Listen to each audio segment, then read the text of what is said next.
Cinquième dimanche du temps ordinaire de l'année C. Lecture du Saint-Évangile de notre Seigneur Jésus-Christ selon Saint Luc au chapitre 1er, des versets 1 à 11. En ce temps-là, comme vous le savez, c'est la plénitude des temps selon ce que dit Saint Paul. Quand vint la plénitude des temps, il prit chair, il est né d'une femme. Donc, quand vint la plénitude, la foule se pressait autour de Jésus pour écouter la parole de Dieu. Écouter la parole de Dieu signifie deux choses. On peut écouter la parole de Dieu pour appliquer, pour mettre en pratique ce qu'on a compris de la parole de Dieu, première façon d'écouter, ou alors la deuxième façon d'écouter qui est la meilleure, c'est l'écoute contemplative, c'est laisser la parole de Dieu réaliser en nous tout ce qu'elle signifie. À la suite de Marie, nous devons écouter la parole de Dieu en disant à Dieu « Qu'il me soit fait selon ta parole ». C'est ainsi que le psaume nous dit justement qu'on peut comprendre la parole de Dieu de deux manières, en disant « Une fois tu as parlé, deux fois j'ai entendu ». Je peux entendre de façon humaine, c'est-à-dire je cherche à réaliser les commandements de Dieu, je cherche à accomplir la loi, je cherche à pratiquer ce que je pense avoir compris. Mais la parole de Dieu dont il est question ici, comme vous le savez, c'est Dieu lui-même. Au commencement était le Verbe était auprès de Dieu, et le Verbe était Dieu. Écoutez la parole de Dieu, écoutez Dieu. C'est laisser Dieu réaliser en nous ses merveilles. C'est laisser Dieu être Dieu en nous.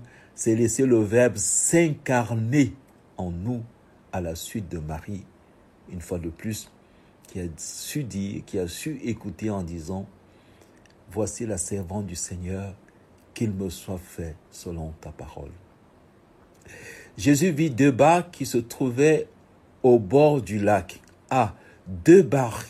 Qu'est-ce que c'est?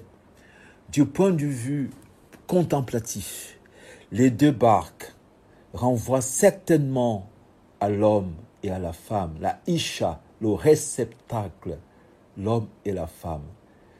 C'est voir les deux barques nous renvoie à ce qui est dit dans l'Exode.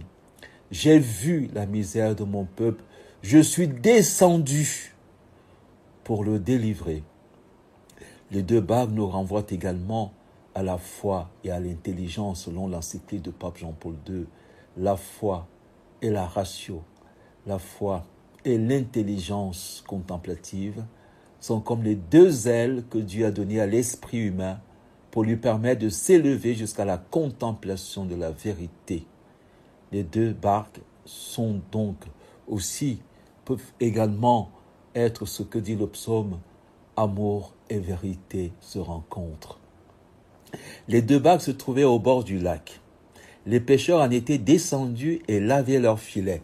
Cette phrase nous décrit le problème de l'humanité. Car ils n'étaient pas faits pour laver les filets, ils étaient faits pour prendre du poisson. Donc, Jésus monta dans une des barques qui appartenait à Simon et lui demanda de s'écarter un peu du rivage, de dépasser les opinions, de dépasser les phénomènes, de dépasser de dépasser le péché qui détruit, le péché qui défigure. Puis il s'assit et de la barque, il enseignait les foules. On voit bien que ce qui fait problème, il s'était écarté du rivage. Ce qui fait problème, les deux barques au bord du lac, les pêcheurs qui en étaient descendus, et voilà que Jésus répond à cette situation désastreuse de l'humanité par l'enseignement. Il apporte la lumière. Il enseignait les foules. Il aurait plutôt dû leur donner du poisson. Eh bien non, il enseignait les foules. Car son peuple périt, le peuple périt faute de connaissance. Et l'évangéliste poursuit en insistant, quand il eut fini de parler, quand il eut fini parler pour lui, c'est la procession du Verbe. Le Verbe qui était auprès de Dieu, le Verbe qui était Dieu, qui est sorti du Père et qui nous communique les secrets. Et le premier secret est communiqué à Simon. Il dit à Simon, avance au large. Ah! Dès que Jésus est là, nous atteignons les profondeurs abyssales. Nous atteignons la hauteur, parce qu'avancer au large signifie à la fois profondeur en grec et signifie les hauteurs en latin, dochinaltum. Et jetez vos filets pour la pêche. C'est très beau. Dieu seul peut accomplir la pêche. Dieu seul sait ce qu'il y a de bon en l'homme, mais il veut nous associer à sa mission, à sa vie, à son mystère. La vocation, nous passons d'hommes pécheurs que nous sommes, car nous commettons des péchés, à pécheurs d'hommes, car nous devenons capables, comme dit la fin de l'évangile, sois sans crainte, désormais, ce sont des hommes que tu prendras. Et prendre des hommes, n'oubliez pas, c'est prendre le Christ. Selon ce que dit Pilate, etier homo, prendre les hommes, c'est prendre le Christ. Et ça s'applique d'autant plus au Christ que vous savez que iktos, qui signifie poisson en grec, se décline en Jésus-Christ, Fils de Dieu Sauveur. Nous sommes là vraiment au sommet de la révélation de Dieu qui se présente en nous, de cette analogie de similitude qui fait que nous avons la description de la mission, le bord du lac, les deux barques, le rivage, avancer au large, les filets. Maître, nous avons peiné toute la nuit sans rien prendre, mais sur ta parole, je vais jeter les filets. Les deux barques dont il est question ici, vous le savez, renvoient également à la barque de Noé, renvoient à la barque de Moïse qui est retrouvée dans l'eau, renvoie finalement à l'église la barque de Pierre. Que se passe-t-il? Jésus va donc s'adresser à Pierre. Simon dit à Simon, avance au large. Avec Jésus, nous avançons au large quand nous dépassons la philosophie. Nous dépassons la théologie, celle que l'homme peut connaître par lui-même. Et nous entrons au large. Le large, c'est le cœur de Dieu. Le large, ce sont les mystères. Le large, c'est le mystère de la Trinité. Le large, c'est la maternité divine de Marie. Le large, c'est l'Eucharistie. Le large, c'est la Pentecôte, le Saint-Esprit. Le large, c'est le sacerdoce ministériel, le sacerdoce royal. Et là, jetez les filets. Pierre, sur ta parole, Pierre dit, sur ta parole, c'est très beau parce qu'on voit bien que le problème, c'est l'ignorance, le non-accueil de la parole. C'est accueillir la parole de façon extérieure, comme une obéissance à la loi, au commandement. Il s'agit maintenant de jeter les filets sur la parole. Seigneur, à qui irions-nous, dira Pierre un jour. Tu as les paroles de la vie éternelle. Tu es la parole de la vie éternelle. Donc nous avons peigné toute la nuit de l'ignorance, la nuit du blasphème, la nuit de l'athéisme, la nuit du relativisme, la nuit du fidéisme, la nuit de l'historicisme. Nous avons peigné toute la nuit. Mais alors Jésus vient aujourd'hui pour qu'on aille au large, car il y eut une nuit et il y eut un jour, il y eut un soir et il y eut un matin. Jésus vient comme lumière. Et l'ayant fait, il capturait une telle quantité de poissons. N'oubliez pas que la capture des captures, c'est capturer Jésus lui-même, qui vit en chacun de nous plus que nous-mêmes, qui a fait dire à Saint Paul, ce n'est plus moi qui vis, c'est le Christ qui vit en moi, qui a fait dire à Saint Augustin, je te cherchais partout, et pourtant tu étais là, au plus profond de moi, vivant en moi plus que moi-même. Et capturer une telle quantité de poissons, cette quantité de poissons, c'est la plénitude du mystère de la grâce. De sa plénitude, nous avons tous reçu grâce sur grâce. C'est la surabondance de la grâce qui nous fait passer de la corvée de la loi à la gratuité absolue de Dieu. Il fit signe à leurs compagnons de l'autre barque de venir les aider.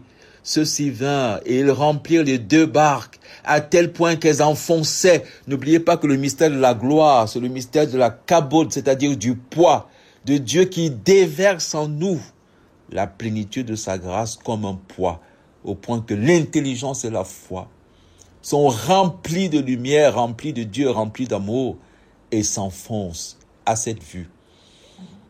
Simon-Pierre tomba aux genoux de Jésus en disant « Éloigne-toi de moi, Seigneur, car je suis un homme pécheur. » Vous voyez, Jésus est venu nous sauver de cette pusillanimité. Le péché, c'est la pusillanimité. Le péché, c'est le fait de diminuer la grâce, de se sentir indigne. Le péché, c'est de compter finalement sur nos mérites et ne pas nous ouvrir comme disait Saint Paul, à la mesure sans mesure. De ne pas nous ouvrir justement, Saint Paul, à la longueur, la largeur, la profondeur, la hauteur de la grâce. Hauteur sans mesure, profondeur sans mesure. Éloigne-toi de moi. Non, il ne peut pas s'éloigner de nous. Il est venu justement s'unir à nous pour nous faire un avec nous, pour nous donner sa propre vie à travers le mystère de l'Eucharistie, pour nous donner sa propre mère, pour nous donner son corps et son sang, pour nous donner son esprit et nous faire connaître son Père. Il est venu pour cela. Nous passons donc du péché à la grâce.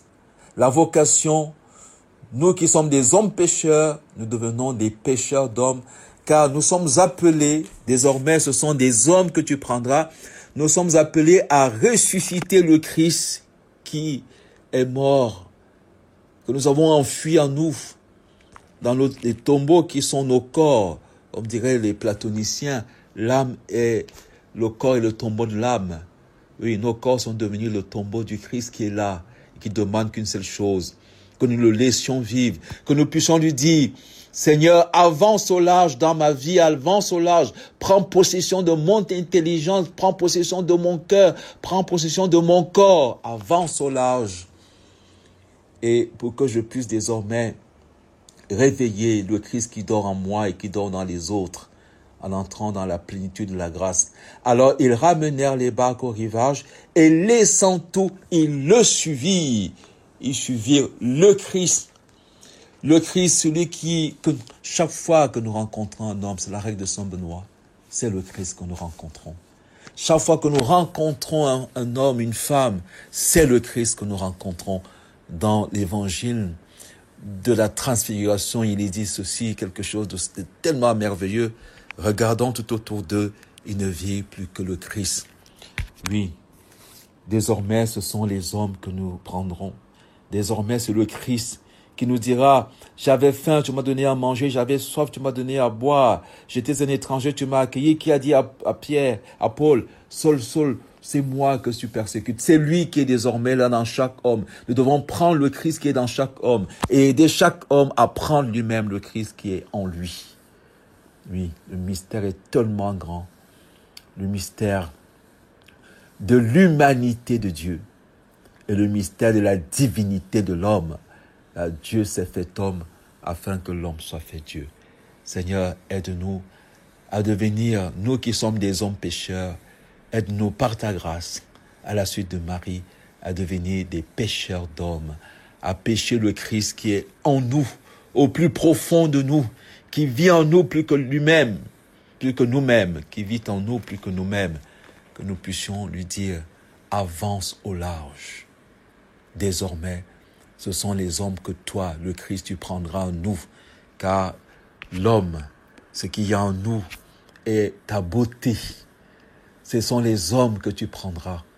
Oui, tu les sortiras du déluge, tu les sortiras de la mer rouge, tu les sortiras de toutes les prisons, tu les sortiras de tous les esclavages. Oui, tu es venu prendre l'homme qui est en nous. Nous te remercions et tu veux que nous le fassions avec nous. C'est merveilleux. Amen.